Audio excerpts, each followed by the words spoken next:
This video is going to show you how you can add images to your web pages. Now I've already added the images to my images folder here, and now what I want to do is write the code in the index file to bring those images onto that index page. Let me open up my images folder here and I'll show you those images. Right, here we go. And this one here, as I hover over, you can see it's 400 by 350, and the easy button image is 300 by 298.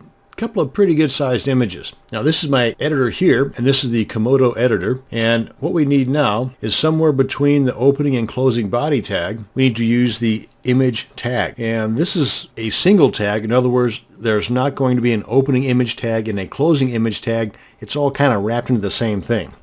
Let's go ahead and put in our opening bracket, img space, and then the closing part of our image tag, and that's it. Now this alone is not going to do anything for us as far as adding our images, but this is the actual image tag. In other words, there's no closing image tag, it's all wrapped into one.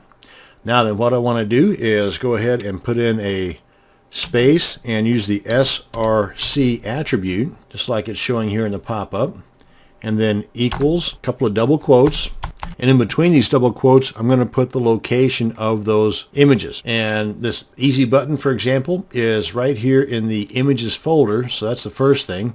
Then we need to put a /, then the name of the file, and then the file type. I'm just going to go ahead and put this guy in my clipboard.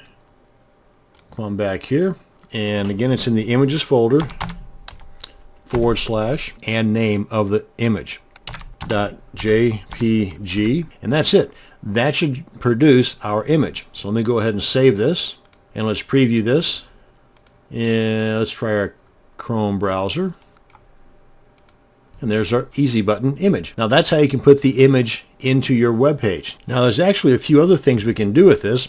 You can actually style it a little bit more with some additional attributes. You can put a border around it. You can even make this smaller. For example, right now, let me see, how big is this? This is 300 by 298.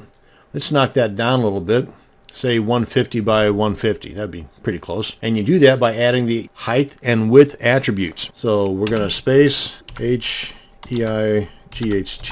equals, a couple of double quotes, and in between this double quote I'm going to go 150 space width, double quote 150, close those double quotes, and you can go on, like I said, add border and so on, but I'm not going to do that. Now then, let's go ahead and save this.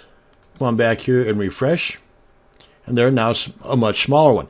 Now the drawback to this, even though it works just fine, the drawback to this is that the browser actually loads the original video size and then it scales it down based on those additional attributes.